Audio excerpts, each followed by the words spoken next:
Hello, you wonderful people. So for today's video, I'm going to continue my discussions about Trails of Cold Steel. Once again, these are spoilers, so if you've not played the entirety of Trails of Cold Steel Part 1, do not watch this because it will involve spoilers.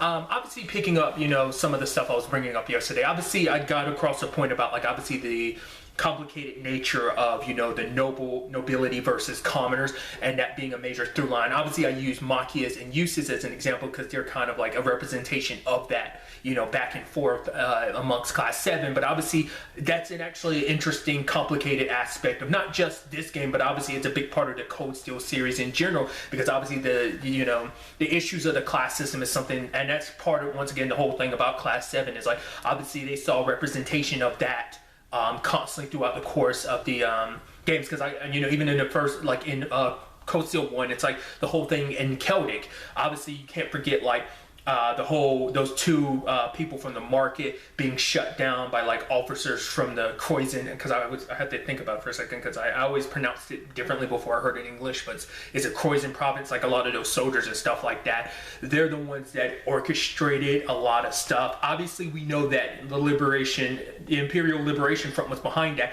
because the guardian of that place attacks you, because Elliot was like, whoa, did anyone else hear a flute? And Gideon, who had the demon flute artifact, obviously he was connected, and obviously those part of the Croizen province, they were a part of all of this as well. So obviously they were acting on Eustace and Rufus's dad's orders to cause issues, because this way they can because at the time, Otto was trying to the manager of all of that, he of the market and everything, was trying to stop Eustace's father from trying to bump up all the taxes, so all of that, was Eustace's dad's roundabout way of kind of dealing with that, trying to shut down them fighting it and just forcing them to accept it. So you had that, you had what went down in Heimdall with the whole situation of Machias getting taken by Eustace's dad, because they're trying to frame him and say Machias has something to do with everything that went down at Aurochs Fort, when in actuality obviously it was Millium. But the whole thing is because his dad being Governor Regnitz and everything, it's they were going to use Machias as a pawn, and obviously Eustace was kind of confined to the house, but his dad, manipulating the situation. Obviously this isn't the only instance of that, but that's an early instance of it, in the series. But I thought was kind of interesting. Once again, it's just that representation of the nobility having a tendency to kind of do whatever they want to. I mean, obviously, and I think that's what I think the game does beautifully, because obviously you go to a school with both nobles and commoners. Obviously there are good nobles. I mean, granted, yes, you have your Patricks and your Ferrises who kind of look down upon other people, but there's other bits that never look down on anybody. And it's so interesting how certain people have those perspectives, but others don't. I mean, to be fair, Ferris's whole thing could just be because it's she secretly wanted to be friends with Elisa, but it was just kind of there was such a wall and a gap between them that she but it does seem like there was already some of that by even aside from the chess club members as well as Patrick, there aren't too many nobles who are high and mighty who act like they're better than anyone. Kenneth sure as hell doesn't, because I talked about Gaius being the most laid back person. It's definitely Kenneth, because to be fair, it seems like that's a Lake Lore thing, because apparently you meet his brother later on in 2, but Kenneth is super laid back. But even the other random nobles here and there, Margarita, who is just looking for love, trying to joining a cooking club so she can make some concoctions for people. Obviously that eventually led to some people who ate her cookies ending up in the infirmary because they got sick from it all.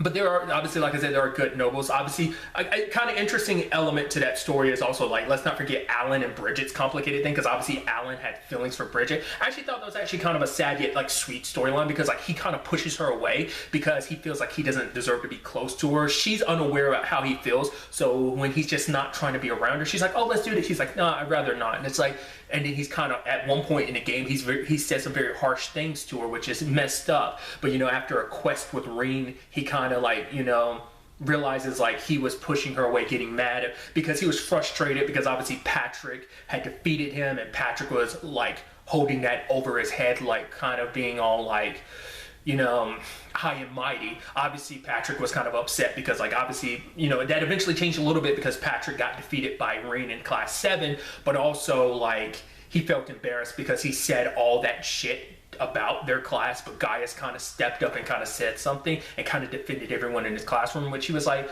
what are you talking about? I just said what, I wanted to say. I didn't say anything special. And it's like, the fact that you didn't see anything special about what you did, Gaius, is just very Gaius of you, so I thought that's kind of an interesting thing. But obviously, things kind of work out in because even just in the first game alone, Patrick does, he's there to help out Elise and everything, which obviously this is our first instance of like obviously seeing Reen's overprotectiveness, that he's just kind of like, oh yeah, he's like, oh, so is your sister going to be here? And Reen's like, I don't know why that's any of your damn business, because he's very overprotective of his sister. And that was like where the first instance of that coming about. And obviously, like you see, it gets worse. His quote unquote sister complex, as everyone says, gets worse and worse as the games progress. I mean, even if you take someone like Edel, who is who runs the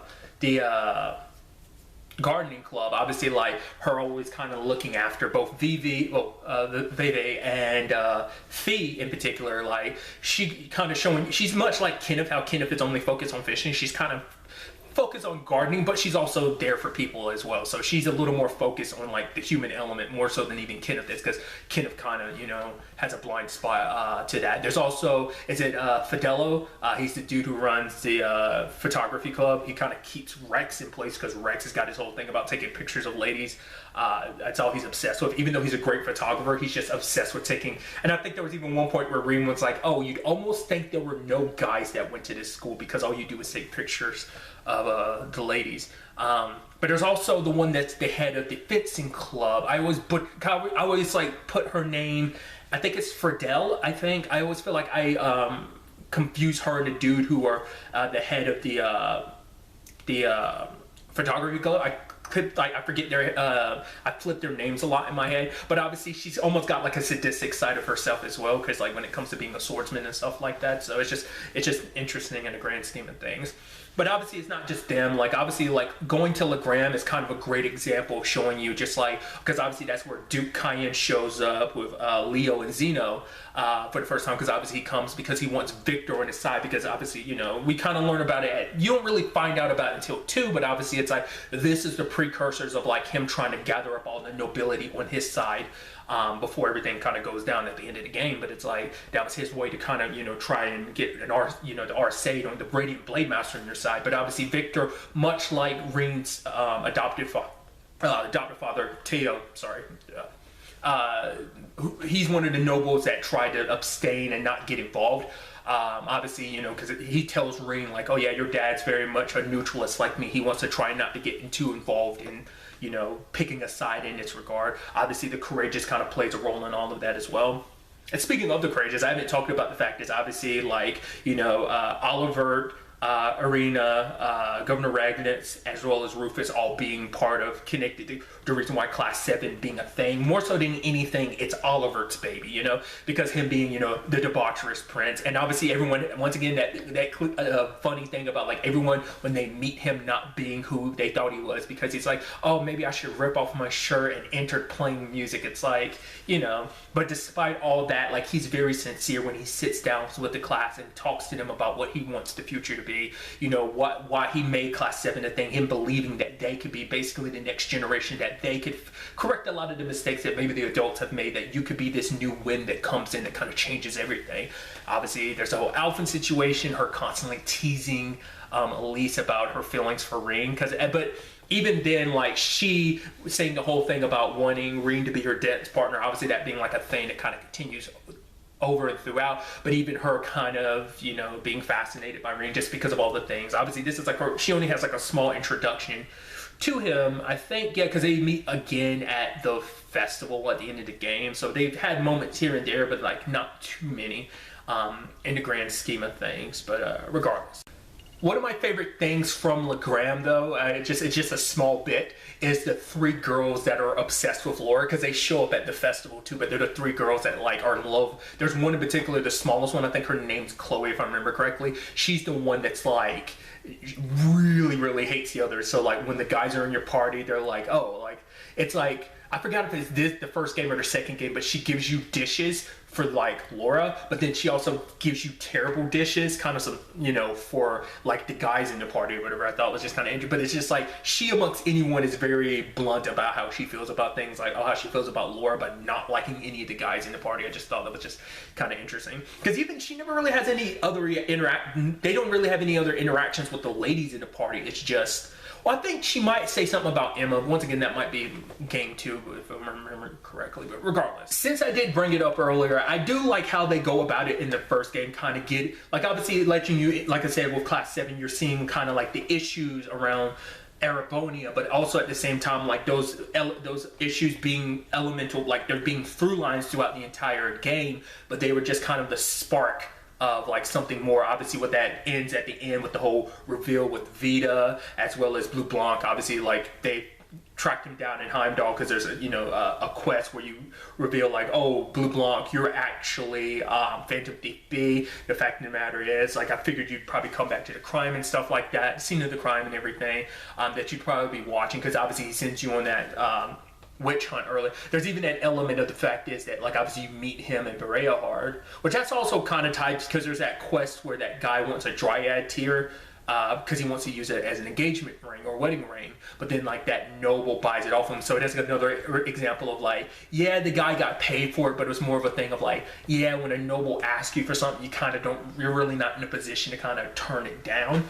Because I think there's hints of it in 1, obviously it becomes more of a thing in 2, but if I remember correctly, there's even hints because like Theresa's dad, you meet him. He's in the restaurant where Eustace's uncle works. The fact of the matter is, he's there, and like there's hints to like when you talk to him, you figure out it's like, oh, because he's kind of upset because his daughter has like a commoner for her best friend, that being Emily, you know. So it's just obviously once again just especially in Bereahard, because yeah, nobles don't even make up the largest population of Bereahard, but they kind of still hold a lot of the power and position because, well, they're nobles, you know. So that city in particular kind of has a representation of just, especially because, you know, the Alberea household is literally there in that city. So, you know, the Duke had, you know, Duke Alberea has even more of a foothold there than he does everything else that's, you know, within his province and everything. So I think it's just kind of, you know, another example of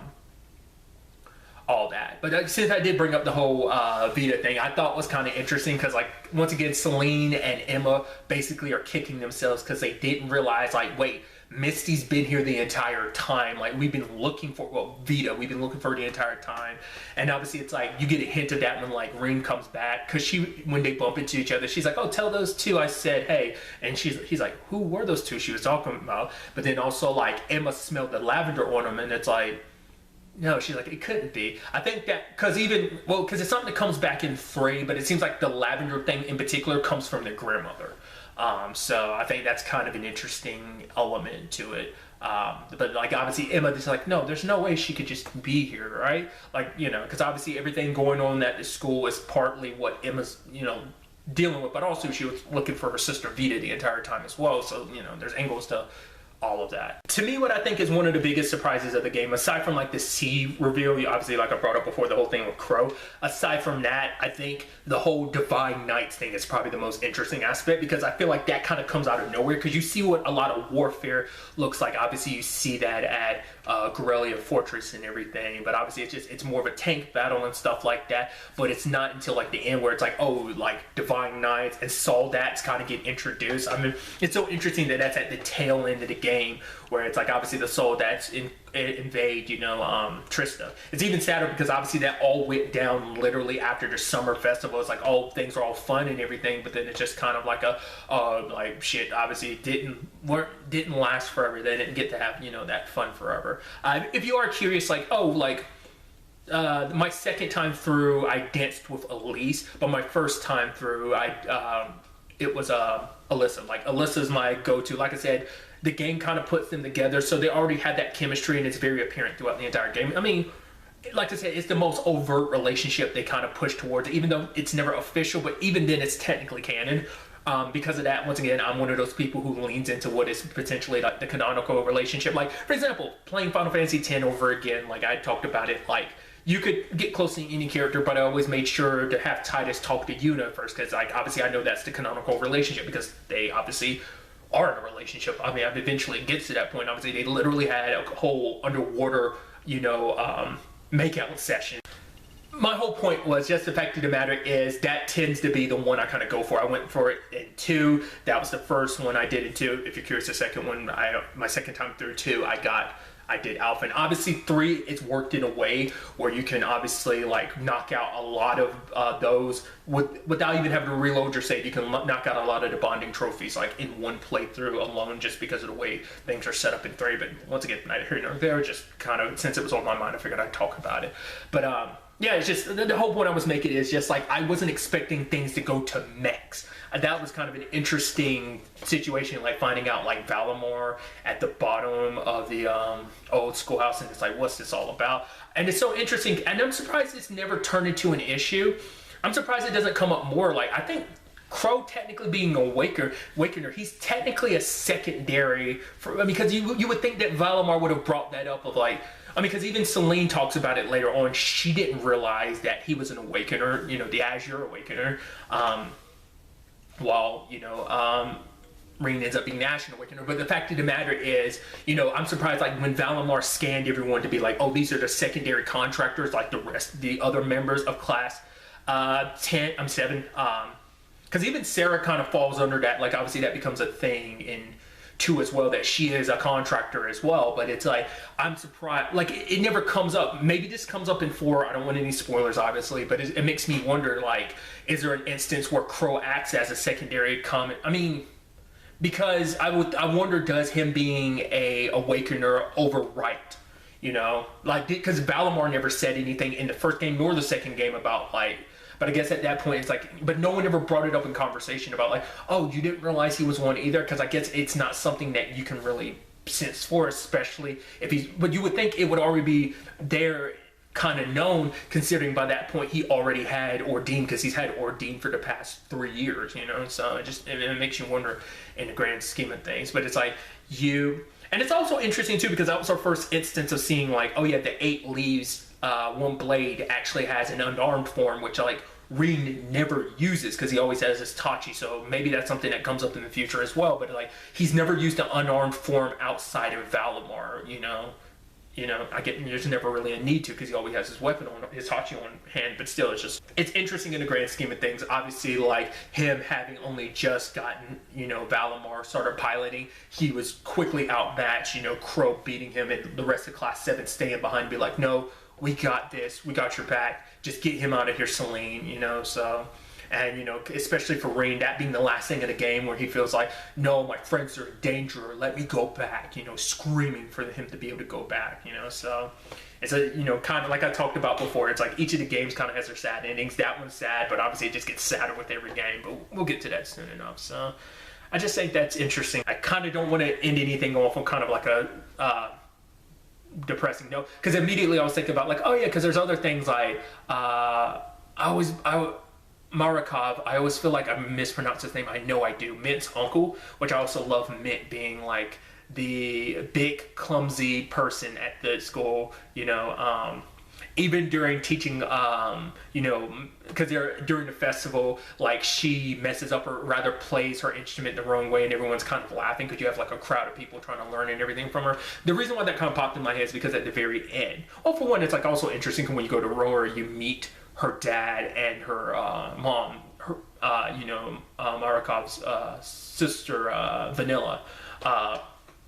But aside from, even all that, like the fact of the matter is, it makes me think of like all the instructors coming together, Beatrix, Sarah, Nightheart being there, seeing the instance of like Thomas being way more skilled at an orbital staff than anyone really, like, those are instances of like, there's something up with Thomas, but you don't really get into it in that game. But still, I think it's interesting altogether. I know, like, I'm just rambling on and on about just other stuff. Like I said, there's just so much I want to talk about. If you ever want to talk about this game, let me know. I'm always up just to talk about this. Like some of the, you probably have to refresh me about a lot of stuff, because I'm sure there's plenty I know that I'm not bringing up that I mean to bring up, but I'm just not thinking of it right on the spot, because these videos would be even longer than they already are, and I'm already spending so much time talking about just one game. It hadn't even gotten to 2 and 3 yet, you know, but still, I'm very, you know, excited to kind of continue this conversation about this game, and obviously in future videos about 2 and 3, which I'm sure I'll probably end up jumping on those soon enough. I'll probably wait to get to 3 until I play it my second time through. Like, obviously I remember a lot of stuff because it's still fresh in my mind, because my last save in it, like prior to me